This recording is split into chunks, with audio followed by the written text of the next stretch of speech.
Welcome into the Talkin' Tide podcast on the Pigskin Podcast Network. I'm Chase Goodbread of NFL.com and Crimson Cover Television, joined as always by Travis Reier of BamaOnline.com. The Talkin' Tide podcast available to you at megaphone.com, which is our web host.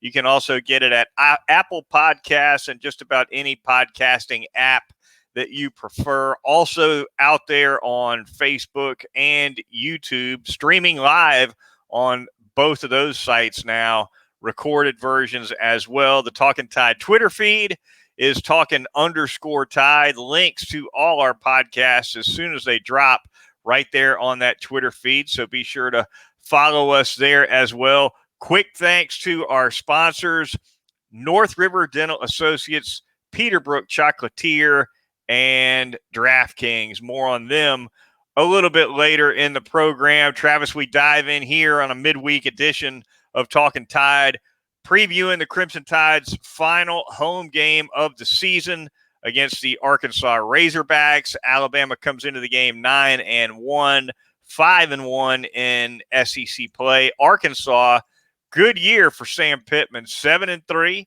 He's 3-3 in the SEC. Started out like a house on fire in September and has faded back a little bit since then, certainly. But overall, a good year for Arkansas. They'll be bowl bound. Game, of course, Saturday at Bryant-Denny Stadium. It will be your mid-afternoon CBS kickoff at 2:30 p.m. local time in Tuscaloosa. What about this matchup, Travis? And I guess starting with Arkansas and what Sam Pittman's been able to do with this team. Yeah, it's been very impressive. And you talked about October maybe taking a little bit of a toll on this Arkansas team. They got to an FCS opponent in Arkansas Pine Bluff there in late October, then had the bye week the same week that Alabama had its. And that really seemed to pay dividends for this team. They beat Mississippi State by 3 coming out of the bye week. They beat LSU by a field goal last Saturday night in Death Valley in overtime. So an opportunity, as you said, with 7 wins, even if it doesn't go their way on Saturday afternoon against Alabama, you get Missouri and the regular season finale. You're looking at maybe 8-4 in year 2 under Sam Pittman. I don't know many people that would have. Most people didn't think 3 wins last year in a 10-game season against all SEC competition was doable for Sam Pittman, but to be where the program is right now, it's just been a fantastic job. Quarterback KJ Jefferson, a versatile guy, a guy that can hurt you with his feet for sure. Had some big games this season. He's got Traylon Smith in the backfield, a pretty solid running back, and Traylon Burks, the wide receiver, really one of the best wide receivers in the Southeastern Conference. Defensively, as we know, Travis, they like to run some zone in the secondary over at Arkansas. They've been pretty successful with that here and there, certainly successful most recently in knocking off LSU. The linebackers key for that group as well. Bumper Poole, best name in the league. 100 tackles leading the way defensively for the Razorbacks. Yeah, and Bumper doesn't even start. I mean, you've got Grant Morgan. It seems like there's a Morgan every year, right, at Arkansas, sort of like the Allen brothers back in the day. But you've got Grant Morgan, who's a team captain at one of those inside linebacker positions. And also Hayden Henry, younger brother of Hunter, is a starter at weak side linebacker. Now, what you see with Bumper Poole is, and what's a nice situation for Arkansas, they're able to basically rotate him in both at the mic and the will. So those guys are all veterans. They all understand both spots. They're interchangeable in Barry Odom's defense. And 3 of the top 10 tacklers in the entire SEC right now are inside linebackers for Arkansas. Which I guess says a little bit about how they've played on third down too, right? I mean, if you're piling up that many tackles, you're having to play a lot of snaps. So that's 2 sides to that coin, I guess. Yeah, it is. And their goal defensively is to get you to third down, because their comfort zone is being able, as you alluded to there earlier, play that zone coverage, drop a lot of guys into coverage, and get off the field on third down. And we know Alabama has been just exceptional in that regard, been on par with last year's offense, which you didn't anticipate with all the losses personnel wise for Alabama. But that will be a key to sort of monitor on Saturday. If you're Alabama, ideally against that 3-man front, you're able to run the football effectively and kind of keep Arkansas out of that comfort zone. But if you're not, 3rd and long isn't a good place to be against a Barry Odom defense. One area this Arkansas defense has struggled this season is with the pass rush. Really not a bell cow pass rusher on this Razorbacks defense. I believe they've got 18 sacks on the season, 10 games in. So that's 1.8 a game. That's 1.8 a game with the math where I went to school. You'd have to think that to get any pressure at all on Bryce Young, they're going to have to dial up some blitzing. Yeah, and Odom's not a big pressure or 5 guys in the pass rush sort of coordinator. He doesn't like to bring a lot of pressure. They've really been helped with what pass rush they do have by the transfer of Trey Williams from Missouri to Arkansas. The one defensive end, he has 6 sacks this year, but you're right, as a unit, not impressive numbers. And again, not a team that likes to bring a lot of pressure, but we did see them do some of that last week against LSU. And with what Alabama's put on tape at times with its struggles in protecting against the blitz, if you're Barry Odom, you got to bring those inside linebackers some, I would think. On the Alabama side of things, Travis, a little bit of injury news, I suppose. A little bit more details we have now on running back Roydell Williams and wide receiver JoJo Earl. Both of them hurt last week against New Mexico State.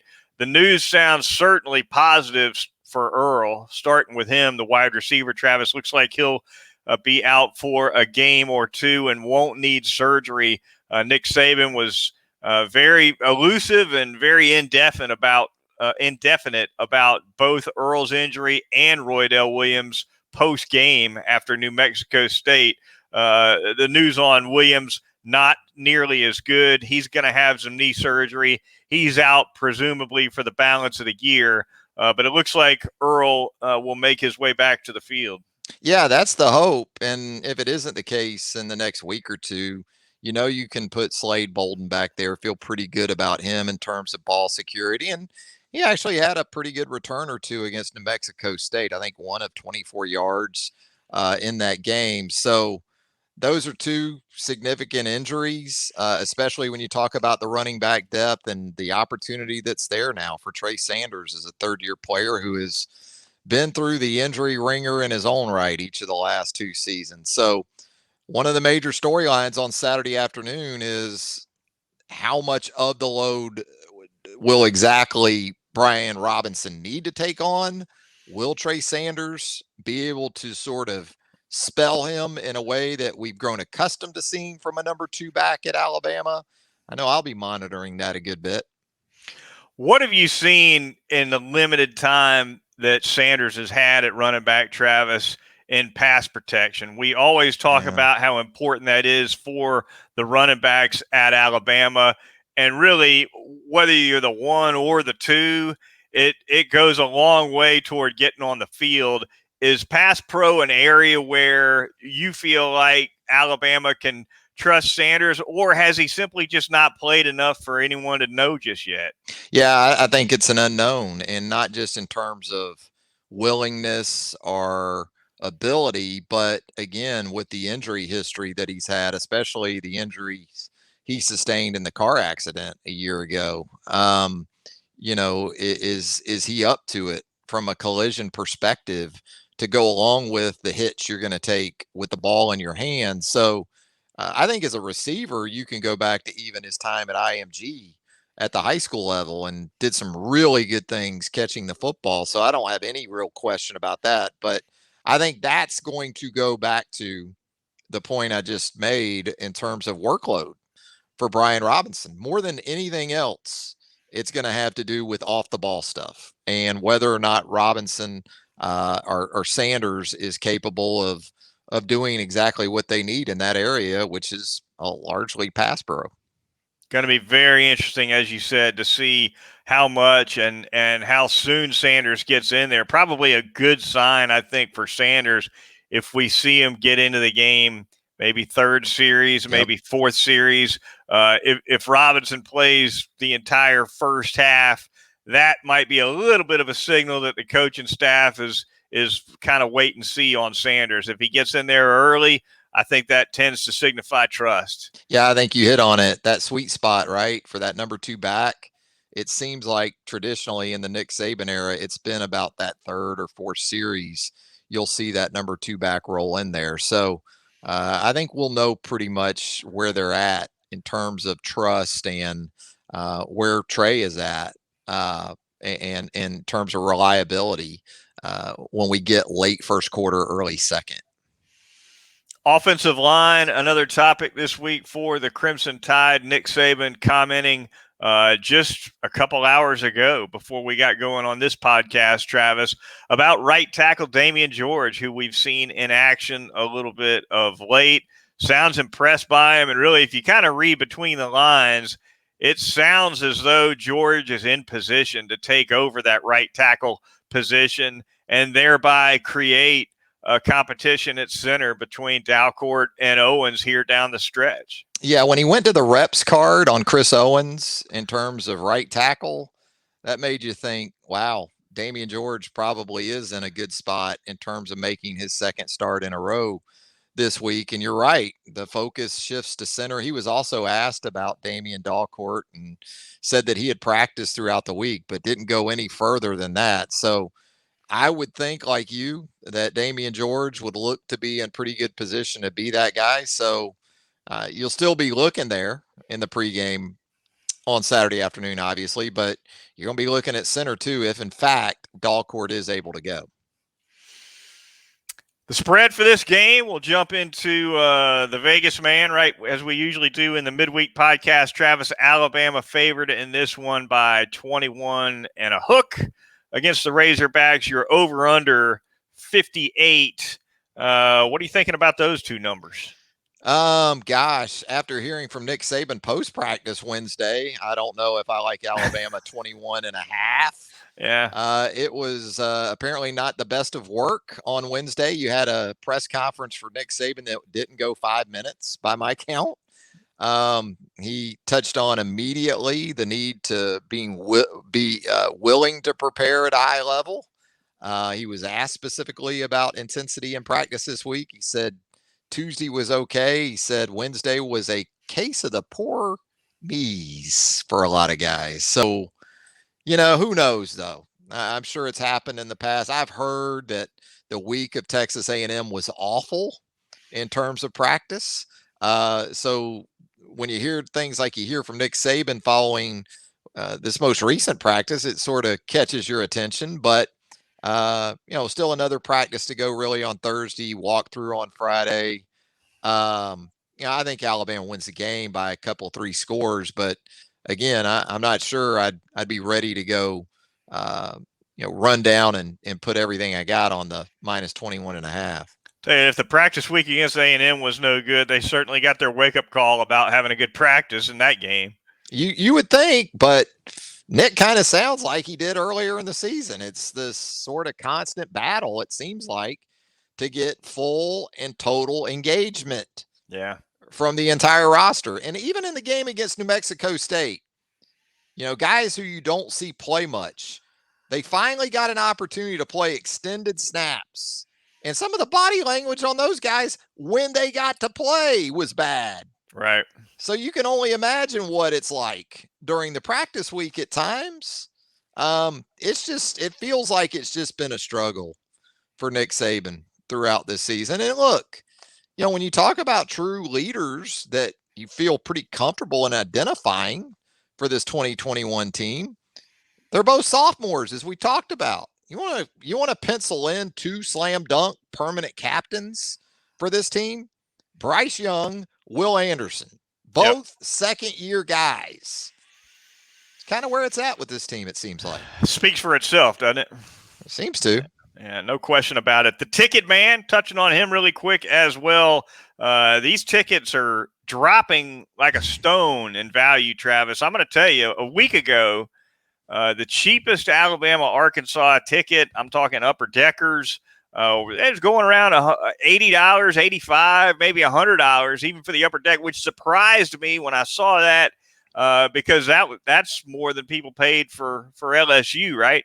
However, the market had what they call, Travis, a self-correction. Correction. Yeah. And now you can get into that upper deck at Bryant-Denny for about $40. And if you want to sit in that lower bowl between the 40s, you're only looking at maybe 125, 150 bucks. Yeah. It is the week before Thanksgiving. You're going to have folks doing some things, even traveling this weekend. And it's also Arkansas. And I don't mean that in a way in which it's not a quality opponent, because this time around it obviously is, but still a trip, still a haul for that fan base to make. And especially when you consider when's the last time Arkansas won in Tuscaloosa? Was it 2004? Maybe. I don't know. Jeez. Or 2000. It wasn't 2005. It I wasn't couldn't tell you. 2007. Maybe 2003. They should have won in 07, but it got stolen from them. I mean, if you're an Arkansas fan, this isn't a trip you're looking to make. No, you're right about that, Travis, for sure. Alabama basketball, we will turn to that here for a few moments as we move on in the podcast. The Crimson Tide, Travis, moved to 3-0 this week. They pick up a fairly narrow victory over South Alabama. The final score there, 73-68. Alabama kind of asleep at the wheel for the first half, and then they ripped out a big run in the second half that kind of put this thing away. Ranked 14th in the country as of this recording. 3-0 on the season. Jaden Shackelford, 18-10. You don't see double-digit rebounds for Shackelford very often, but he sure enough did it against USA. Keon Ellis, 18 points as well. And my man, Charles Bediako, 5 blocked shots around that rim. Yeah, your guy, the footer. Yeah. Charles Bediako. Yeah, turnovers, right? More of an issue for Alabama in this one than in either of the first two games. In fact, only 8 turnovers in game 2 against South Dakota State. 22 in the win over South Alabama. Didn't shoot it particularly well from 3, just 7 of 27 free throws, 12 of 19. Not great in that regard. But it wasn't Alabama's best. And we talked about it a little bit last week. This is South Alabama team that, played Wichita State to within 6 on the road last weekend. So I was impressed with South Alabama. They've added some SEC flavor via the transfer portal and made provided a nice acquittal of themselves in a 5-point loss.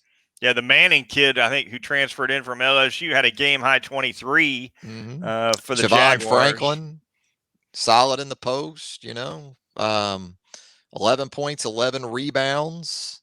So it was good for Alabama, I think, in a lot of ways. Didn't have their best, had to overcome some adversity.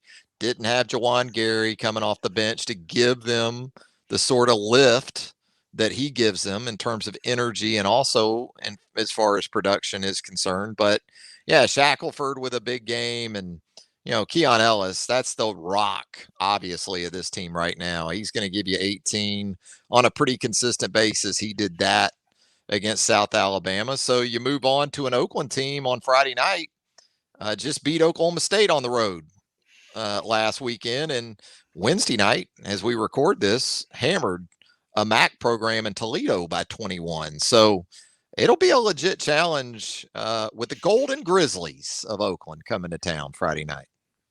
Nate Oates gets teed up in this one as well. I thought it was pretty humorous, Travis. He's asked about that after the win over South Alabama. He says, well, it wasn't so much what I said, but where I was standing when I said it. Not supposed to be out of that coach's box. No. It's always fun to hear the technical stories. The late Jim Valvano told the story one time. He got a technical for telling a referee what he was thinking. And he asked the referee that. He said, can you give me a technical for what I'm thinking right now? And the ref said, well, no. He said, well, I think you suck.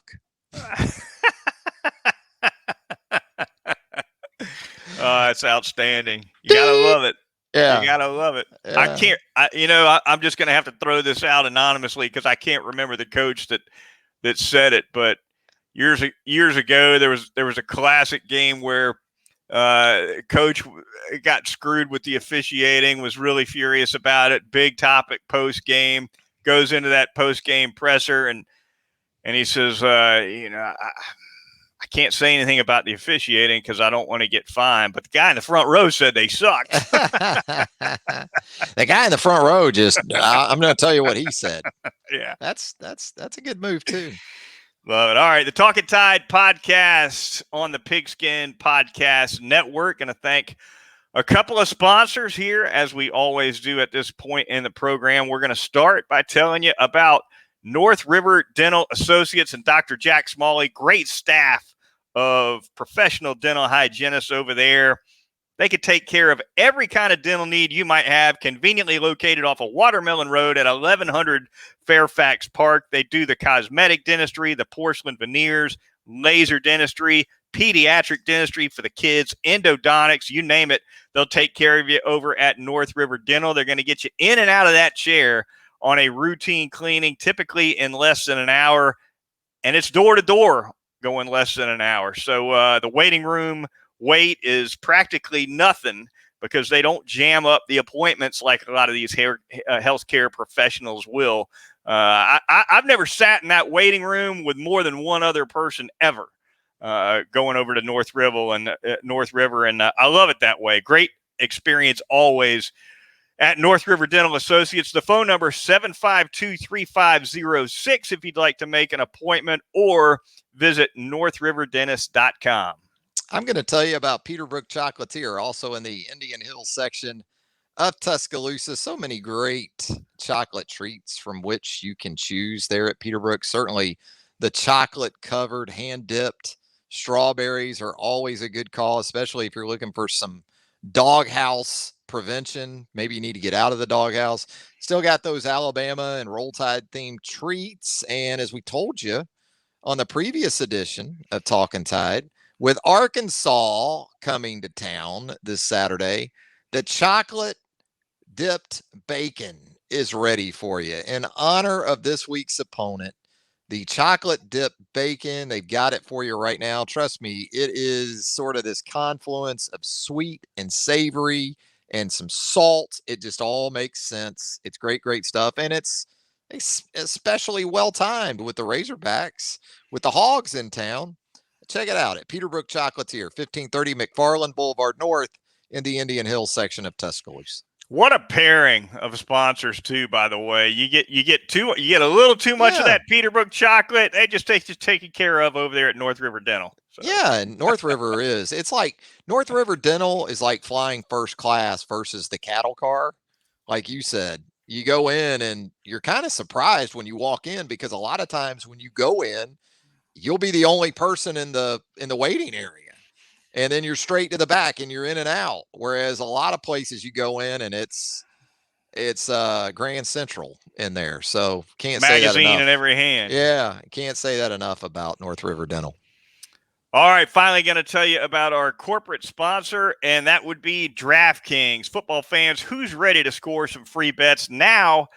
When you bet on any NFL game this week with the Draftkings Sportsbook, the official sports betting partner of the NFL, hey, new customers who bet just $1 on either team to score can win $100 in free bets. When a team scores, you score. If the Sportsbook app isn't available in your state, Draftkings won't leave you empty-handed. Everyone can play for big cash prizes all season long with the Draftkings Daily Fantasy Sports Contests. Download the DraftKings Sportsbook app now. Use the promo code TPPN. That's the Pigskin Podcast Network. Bet $1 on either team to score, and you win $100 in free bets. You can't beat that this week at the DraftKings Sportsbook, the official sports betting partner of the National Football League. And Travis, we jump now to a quick look around SEC football action this week. And frankly, it's a dud of a schedule. You got Vanderbilt at Ole Miss. You got Auburn at South Carolina, Florida at Missouri. Those are the three games I think that probably jump out the most, other than the one we've been talking about the entire podcast. I guess what draws my eye, if anything, on this slate, Travis, is the potential furtherance of the Gator train wreck at Missouri, right?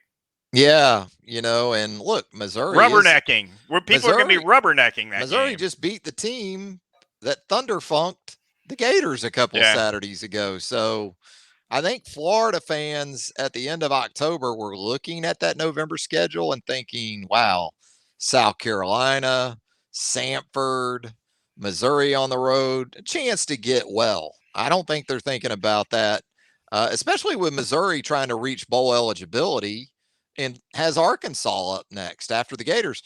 For Missouri, this might be it, because Arkansas, you would think, is going to be the better team in that matchup. So, yeah, just Florida. It's just been an amazing spiraling here at 5-5, and needing 70 to beat an FCS opponent last week. I think I may pick Missouri, Travis. I'm gonna withhold. I guess later in the week on Crimson Cover Television, I'll have to come with a pick. Won't be able to put it off anymore at that point. But more than likely, I'm gonna go with the Tigers at home there. Well, in a game like that, you look at the team with the player you would be willing to put your money on, and in that game right now, it's Tyler Beatty, the running back for Missouri. He has been flat out tremendous. He's the lone Doak Walker Award semifinalist from the Southeastern Conference. That goes to the nation's top running back on an annual basis. So, that's kind of the neighborhood he's living in right now, and so well deserved, because everybody they play knows it's coming with Tyler Beatty, and he continues to put up just big numbers. Auburn at South Carolina. Thoughts there, Travis? Do the Gamecocks give them all they want at home, or do you see Auburn going in there and taking care of business pretty quickly? Well, South Carolina sort of in desperation mode here, too, in the final two Saturdays to get the bowl eligibility. I sort of felt like they would take care of that last week out in Columbia, Missouri. They did not do that. And so now you get an Auburn team with no Bo Nix, TJ Finley. He does have a nice visual of South Carolina. He lit them up last year while he was quarterbacking LSU. So that's an intriguing storyline going into this one. I just don't trust South Carolina enough yet. But playing at home and after what they did to Florida a couple Saturdays ago, I guess I won't be surprised. More likely to win on Saturday at home, Travis, Missouri or South Carolina? Oh, gosh. I'll still probably go with Missouri, just because of where Florida's at. Right. Or isn't. And at least Missouri's got some questions at quarterback, this week too, in terms of who's it going to be behind center. But again, I just feel more comfortable in knowing at least Tyler Beatty's around, and Missouri's defense has been better of late in terms of dealing with the run. All right. I'm not sure, and maybe it'll be a different story with Finley in there as opposed to Nix. I'm not sure Harson's leaned on Tank Bigsby as much as he should have, or certainly not as much as I would have if I was blowing that whistle down on the Plains this year. Maybe he does so on the road with Finley making his first start. We shall see. But I'm going to go ahead and pick Auburn there, and like I said, probably go with Missouri against the Gators. That will do it for this edition of the Talkin' Tide podcast on the Pigskin Podcast Network. Thanks to our listeners, as always, for tuning in, and be sure to do so again this weekend when Travis and I take a look back at Alabama's final home game at Bryant-Denny Stadium against the Arkansas Razorbacks. So for Travis Reier of BamaOnline.com, I'm Chase Goodbread of NFL.com and Crimson Cover Television, and we will talk to you in a few days here on Talkin' Tide.